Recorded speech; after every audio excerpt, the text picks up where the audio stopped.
আপনি দেখেন যে প্রত্যেকটা নিয়োগ পরীক্ষাতে প্রশ্ন ফাঁস হচ্ছে। কিছুদিন আগে আমরা দেখলাম যে আবেদ আলী কাণ্ড। হ্যাঁ, তো এখন এই আবেদ আলীরা তো শুধু নিজ দায়িত্বে করে নাই, এগুলো হচ্ছে টপ টু বটম করাপ্টেড। তো এখন উপরেও যেমন সমস্যা, মাঝখানেও সমস্যা, নিচেও সমস্যা। তো এই সমস্যা সবগুলো গোড়া থেকে তুলে ফেলতে হবে। এবং আপনি দেখেন সেই গোড়া থেকে তোলার ক্ষেত্রে যেমন ধরুন অনেকের আমাদের কারিকুলাম নিয়ে প্রশ্ন তোলে, সেখানেও আপনারা নিশ্চয়ই সংস্কার চান। হ্যাঁ, সেটা তো তারপরে বিশ্ববিদ্যালয়গুলোর ক্ষেত্রে, আপনি যেহেতু বিশ্ববিদ্যালয়ে আছেন, বিশ্ববিদ্যালয়গুলোর ক্ষেত্রে আপনাদের চিন্তা ভাবনা কি? হলগুলোর ক্ষেত্রে বা অনেকে বলছে শিক্ষক রাজনীতি, ছাত্র রাজনীতি সবই নিষিদ্ধ, এগুলো নিয়ে আপনাদের ভাবনাগুলো একটু যদি বলেন। আচ্ছা দেখুন, আপনি নিজেও আমাদের বিশ্ববিদ্যালয়ের শিক্ষক এবং একটি হলের হাউস টিউটর হিসেবে আছেন। তো আমাদের বিশ্ববিদ্যালয়ে বা বাংলাদেশের পাবলিক বিশ্ববিদ্যালয়গুলোতে যে সবচেয়ে বড় সমস্যাটা সেটা হচ্ছে যে হলের সিটকে কেন্দ্র করে যে ক্ষমতার রাজনীতি।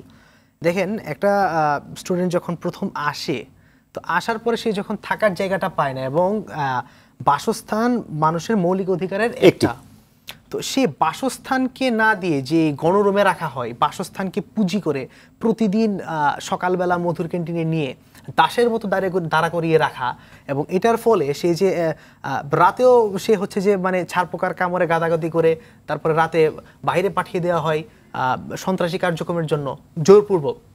তো এখন দেখেন ওই শিক্ষার্থীটা না রাতে ঘুমাতে পারছে, না সে শোয়ার জায়গা পাচ্ছে, আবার সে ক্লাসে যেতে পারছে না, মধুর ক্যান্টিনে তার দাঁড়িয়ে থাকতে হয়। আবার যে খাবারের সমস্যা, এখানেও প্রত্যেকটা হলে হলে যে ছাত্রলীগের সন্ত্রাসীদের মাস্তানি, তারা হচ্ছে যে হলে মানে কোনো পে করছে না, খাবার খাওয়ার পরে ফাও খাচ্ছে, এবং ক্যান্টিন মালিকদের একটা বিপুল পরিমাণ চাঁদা দিতে হয়। তো ওই অবস্থায় তো আসলে খাবারের মান নিশ্চিত করা সম্ভব না। নিশ্চিত করতে গেলে তো মানে একবেলার খাবার সেটা 500 টাকা করতে হবে। তো সেটা তো আসলে কোনো ইয়ে না।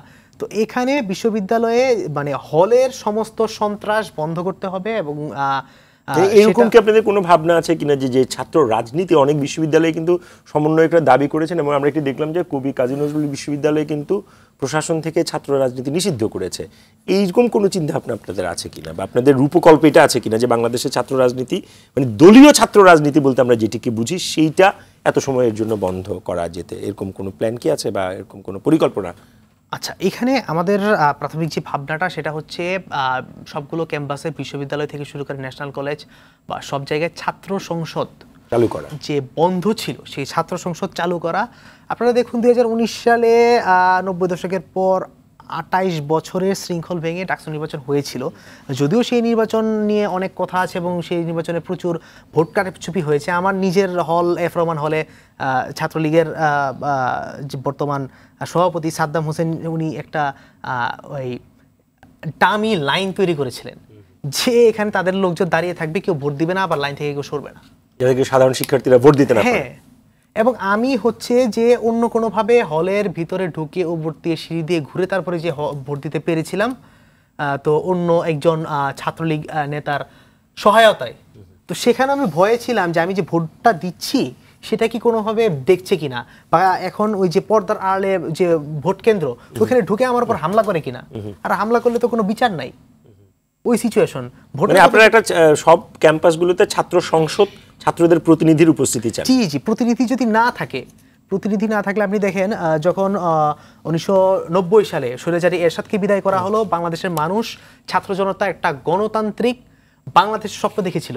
কিন্তু যে সরকারগুলো তারপরে আসলো, বিএনপি কিংবা আওয়ামী লীগ, তারা এসে যারা গণতন্ত্রের জন্য আন্দোলন করলো, তারা এসেই উল্টো এখানে ক্যাম্পাসগুলোতে ছাত্র সংসদ বন্ধ করলো এবং দলীয় ক্যাডার ভিত্তিক